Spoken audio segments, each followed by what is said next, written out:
प्रेम से बोलिए श्री सत्यनारायण भगवान की जय। आज के दिन श्री सत्यनारायण भगवान की कथा पढ़ी अथवा सुनी जाती है।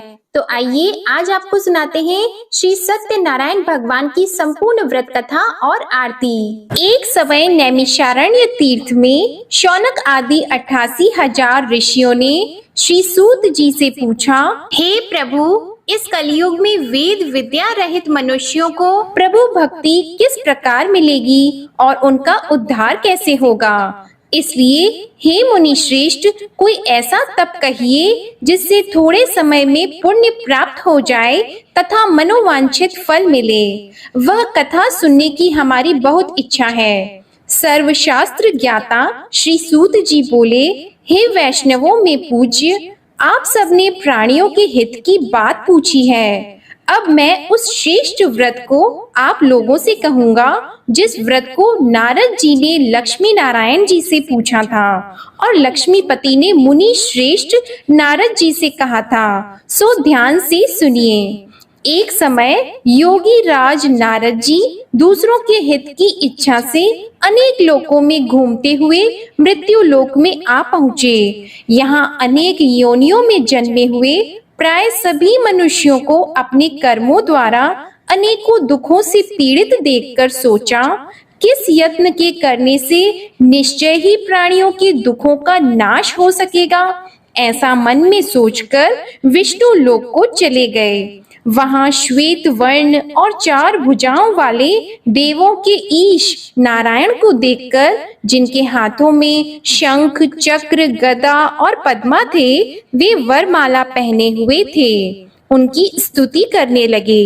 हे भगवान, आप अत्यंत शक्ति से संपन्न हैं। मन तथा वाणी भी आपको नहीं पा सकती। आपका आदि मध्य अंत नहीं है। निर्गुण स्वरूप सृष्टि के आदि भूति व भक्तों के दुखों को नष्ट करने वाले हो। आपको मेरा नमस्कार है। नारद जी से इस प्रकार की स्तुति सुनकर विष्णु भगवान बोले, हे मुनि श्रेष्ठ, आपके मन में क्या है? आपका किस काम के लिए आगमन हुआ है? निःसंकोच होकर कहिए। तब नारद मुनि बोले, मृत्यु लोक में सब मनुष्य जो अनेक योनियों में पैदा हुए हैं, अपने अपने कर्मों के द्वारा अनेक प्रकार के दुखों से दुखी हो रहे हैं। हे नाथ, मुझ पर दया रखते हो तो बताइए कि उन मनुष्यों के सब दुख थोड़े से ही प्रयत्न से कैसे दूर हो सकते हैं। हे नारद, मनुष्यों की भलाई के लिए तुमने बहुत अच्छी बात पूछी है। जिस काम के करने से मनुष्य मोह से छूट जाता है, वह मैं कहता हूँ, सुनो। बहुत पुण्य देने वाला स्वर्ग तथा मृत्यु लोक दोनों में दुर्लभ एक उत्तम व्रत है। आज मैं प्रेम वश होकर तुमसे कहता हूँ। सत्यनारायण का यह व्रत अच्छी तरह विधि पूर्वक करने से मनुष्य आयु पर्यंत यहाँ सुख भोग कर मरने पर मोक्ष को प्राप्त होता है। श्री भगवान के वचन सुनकर नारद मुनि बोले कि उस व्रत का फल क्या है, क्या उस व्रत का विधान है और किसने यह व्रत किया है और किस दिन यह व्रत करना चाहिए, विस्तार से कहिए। भगवान श्री विष्णु बोले, दुख शोक आदि को दूर करने वाला, धन धान्य को बढ़ाने वाला, सौभाग्य तथा संतान को देने वाला यह व्रत सब स्थानों पर विजयी करने वाला है। भक्ति और श्रद्धा के साथ किसी भी दिन मनुष्य श्री सत्यनारायण की शाम के समय ब्राह्मणों और बंधुओं के साथ धर्म परायण होकर पूजा करे। भक्ति भाव से नैवेद्य, केले का फल, घी, दूध और गेहूं का चूर्ण सवाया ले। गेहूं के अभाव में साठी का चूर्ण, शक्कर और गुड़ ले और सब भक्षण योग्य पदार्थ जमा करा के भगवान के अर्पण कर दें तथा बंधुओं सहित ब्राह्मणों को भोजन कराएं। इसके पश्चात स्वयं भी भोजन करें। नृत्य गीत आदि का आचरण करके भगवान सत्यनारायण का स्मरण करते हुए समय व्यतीत करे। इस तरह व्रत करने पर मनुष्यों की सभी इच्छा निश्चय ही पूरी होती है। विशेषकर कली काल में भूमि पर यही मोक्ष का सरल उपाय है। इसके प्रसंग में सूत जी बोले, हे ऋषियों, जिसने पहले समय में इस व्रत को किया है उसका इतिहास कहता हूँ, ध्यान से सुनो। सुंदर काशीपुरी नगरी में एक अत्यंत निर्धन ब्राह्मण रहता था। वह भूख और प्यास से बेचैन हुआ नित्य पृथ्वी पर घूमता था। ब्राह्मणों से प्रेम करने वाले भगवान ने ब्राह्मण को दुखी देखकर बूढ़े ब्राह्मण का रूप धर के उसके पास जाकर आदर के साथ पूछा, हे विप्र, नित्य दुखी हुआ पृथ्वी पर क्यों घूमते हो? हे श्रेष्ठ ब्राह्मण, यह सब मुझसे कहो, मैं सुनना चाहता हूँ। ब्राह्मण बोला, मैं निर्धन ब्राह्मण हूँ, भिक्षा के लिए पृथ्वी पर फिरता हूँ। हे भगवान, यदि आप इसका उपाय जानते हो तो कृपा करके कहो। वृद्ध ब्राह्मण बोला कि सत्य नारायण भगवान मनवांछित फल देने वाले हैं, इसलिए हे ब्राह्मण, तू उनका पूजन कर, जिसके करने से मनुष्य सब दुखों से मुक्त होता है। ब्राह्मण को व्रत का सारा विधान बताकर बूढ़े ब्राह्मण का रूप धारण करने वाले सत्यनारायण भगवान अंतर्ध्यान हो गए। जिस व्रत को वृद्ध ब्राह्मण ने बताया है, मैं उसको करूंगा, यह निश्चय करने पर उसे रात में नींद भी नहीं आई। वह सवेरे उठकर सत्यनारायण के व्रत का निश्चय करके भिक्षा के लिए चला गया। उस दिन उसको भिक्षा में बहुत धन मिला, जिससे बंधु बांधवों के साथ उसने सत्यनारायण जी का व्रत किया। इसके करने से वह ब्राह्मण सब दुखों से छूटकर अनेक प्रकार की संपत्तियों से युक्त हो गया। उस समय से वह ब्राह्मण हर मास व्रत करने लगा। इस तरह सत्यनारायण भगवान के व्रत को जो करेगा वह सब पापों से छूटकर मोक्ष को प्राप्त होगा। आगे जो पृथ्वी पर सत्यनारायण का व्रत करेगा वह मनुष्य सब दुखों से छूट जाएगा। सूत जी ऋषियों से बोले कि इस तरह नारद जी ने नारायण का कहा हुआ यह व्रत मैंने तुमसे कहा। हे विप्रो, मैं अब और क्या कहूँ? तब ऋषि बोले, हे मुनीश्वर, संसार में इस ब्राह्मण से सुनकर किस किसने इस व्रत को किया, हम वह सब भी सुनना चाहते हैं। इसके लिए हमारे मन में बहुत श्रद्धा है। सूत जी बोले, हे मुनियों, जिसने इस व्रत को किया है वह सब सुनो। एक समय एक ब्राह्मण धन और ऐश्वर्य के अनुसार बंधु बांधवों के साथ व्रत करने को तैयार हुआ। उसी समय एक लकड़ी बेचने वाला बूढ़ा आदमी आया और बाहर लकड़ियों को रखकर ब्राह्मण के मकान में गया। प्यास से दुखी लकड़हारा उनको व्रत करते देखकर ब्राह्मण को नमस्कार करके कहने लगा कि आप यह क्या कर रहे हैं और इसके करने से क्या फल मिलता है, कृपा करके मुझसे कहिए।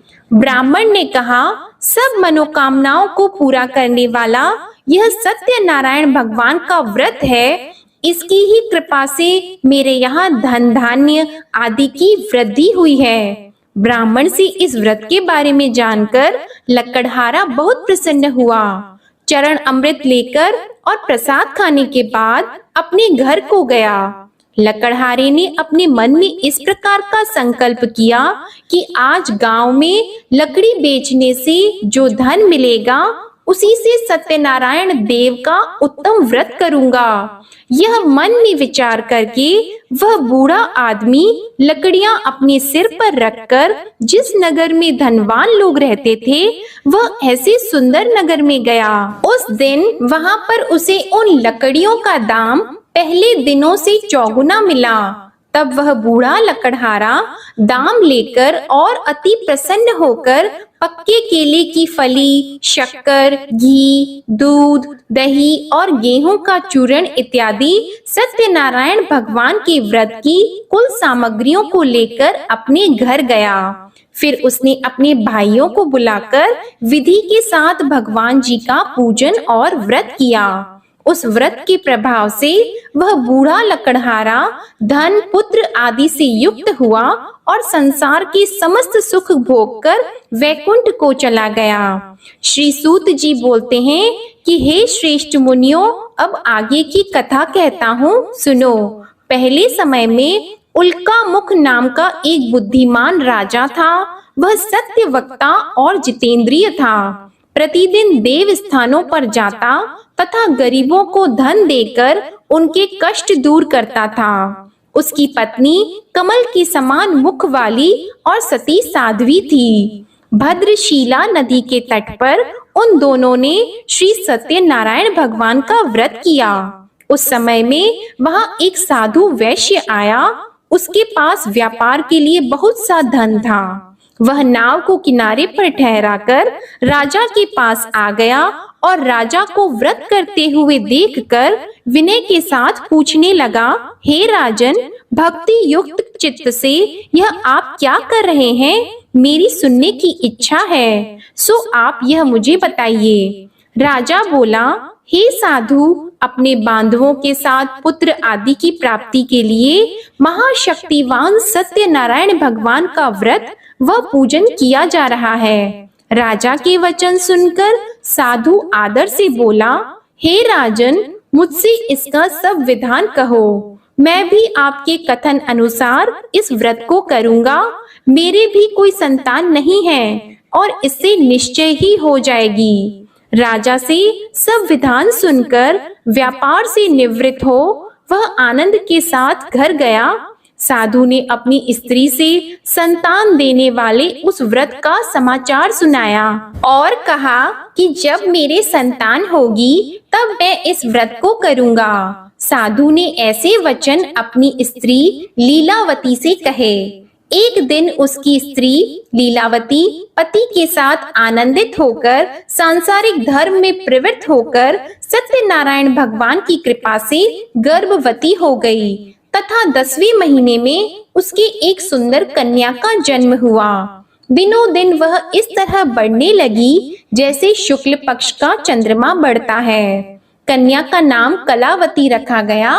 तब लीलावती ने मीठे शब्दों में अपने पति से कहा कि जो आपने संकल्प किया था, भगवान का व्रत करूंगा, अब आप उसे करिए। साधु बोला, हे प्रिय, इसके विवाह पर करूंगा। इस प्रकार अपनी पत्नी को आश्वासन देकर वह नगर को गया। कलावती पितृगृह में वृद्धि को प्राप्त हो गई। साधु ने जब नगर में सखियों के साथ अपनी पुत्री को देखा तो तुरंत दूत को बुलाकर कहा कि पुत्री के वास्ते कोई सुयोग्य वर देखिए। साधु की आज्ञा पाकर दूत कंचन नगर पहुंचा और वहां पर बड़ी खोज और देखभाल कर लड़की के लिए सुयोग्य वाणिक पुत्र को ले आया। उस सुयोग्य लड़के को देखकर साधु ने अपने बंधु बांधवों सहित प्रसन्न चित्त अपनी पुत्री का विवाह उसके साथ कर दिया। किंतु दुर्भाग्य से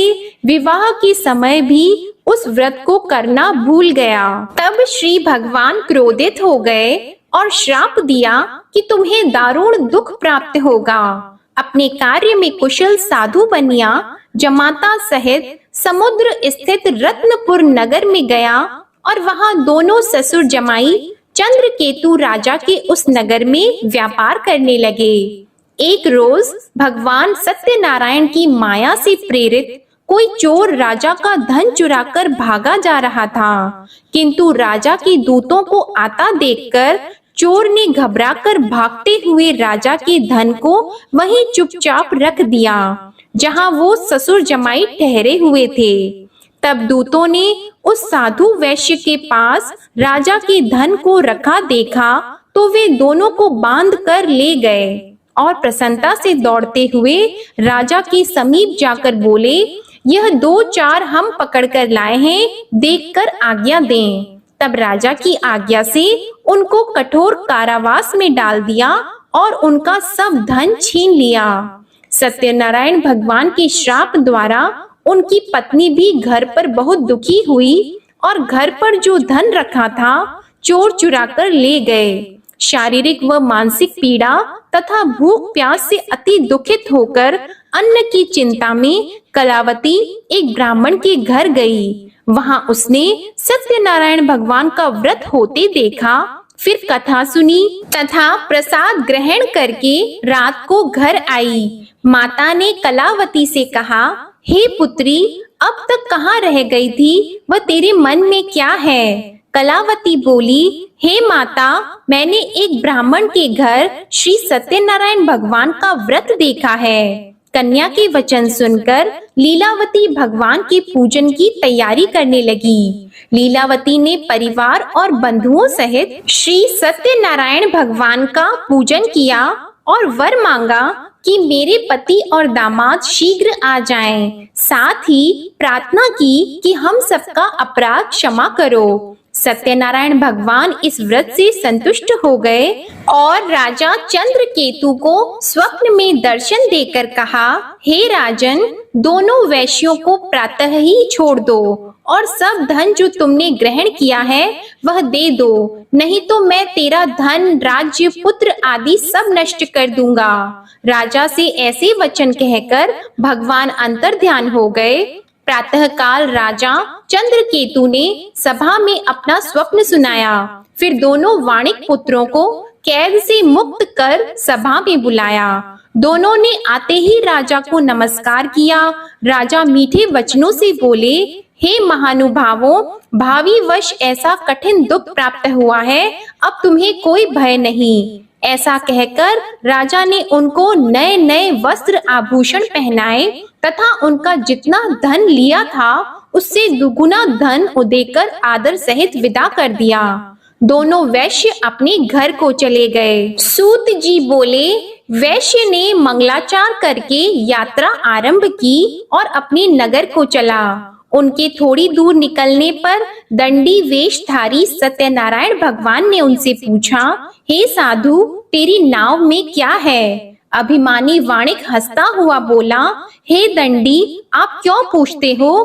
क्या धन लेने की इच्छा है? मेरी नाव में तो बेल और पत्ते भरे हैं। वैश्य का कठोर वचन सुनकर भगवान ने कहा, तुम्हारा वचन सत्य हो। दंडी ऐसा कहकर वहां से दूर चले गए और कुछ दूर जाकर समुद्र के किनारे बैठ गए।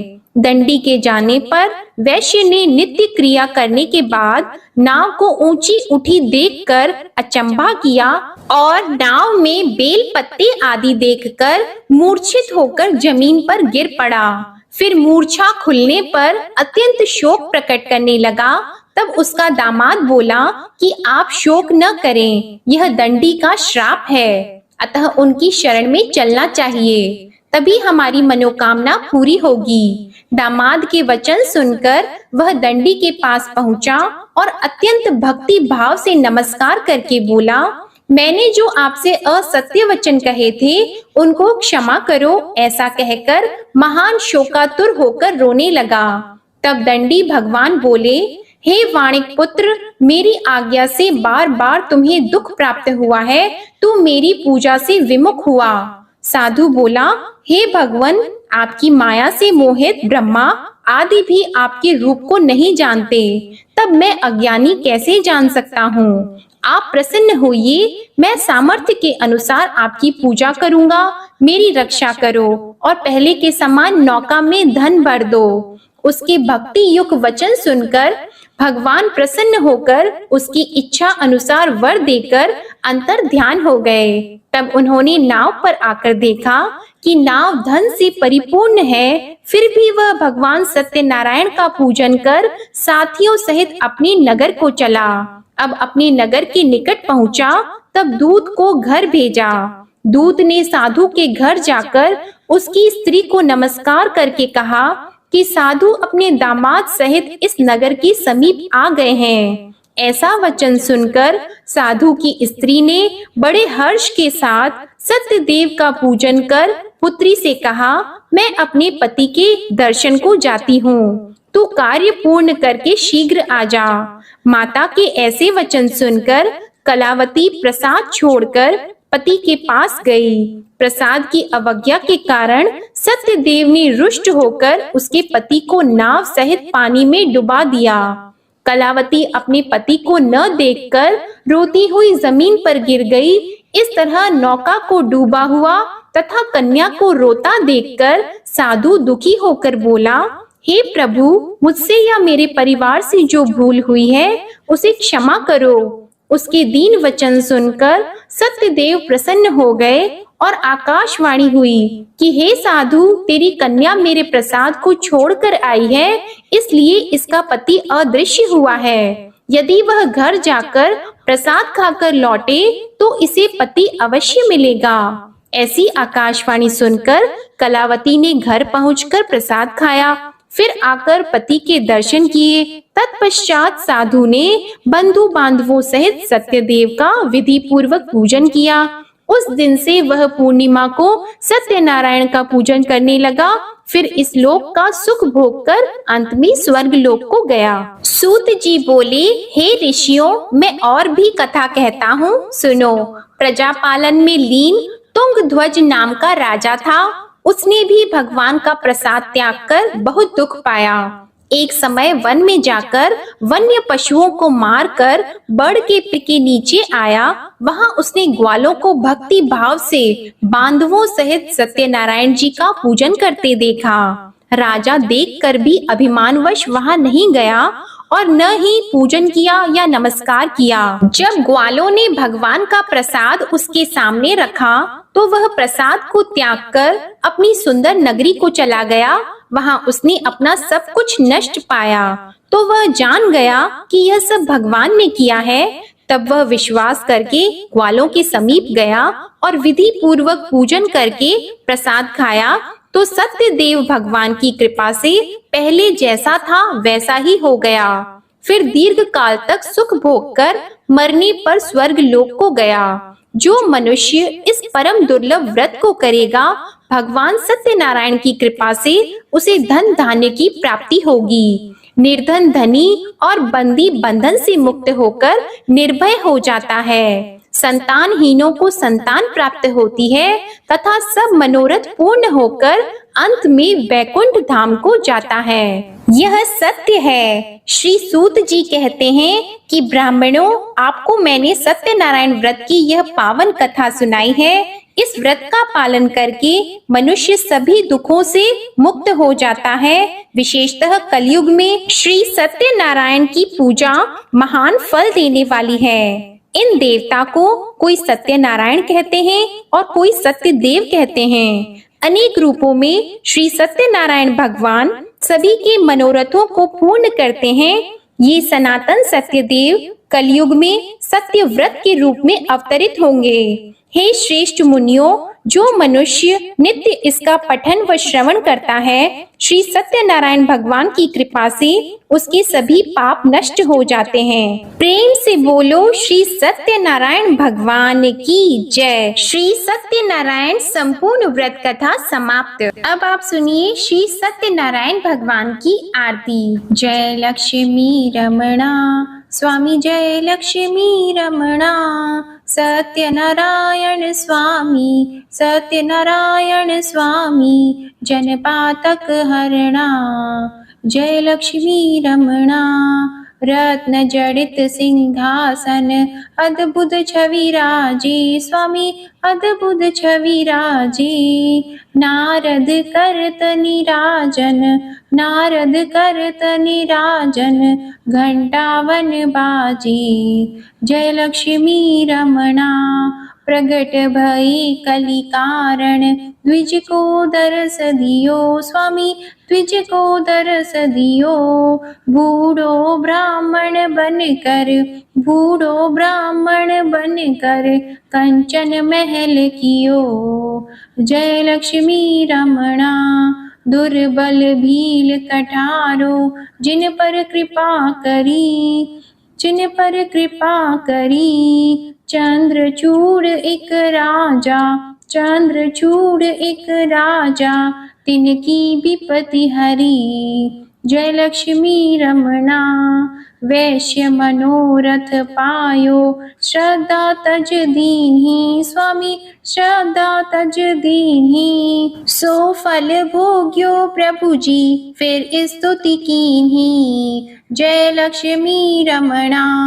भाव भक्ति के कारण छिन छिन रूप धरियो।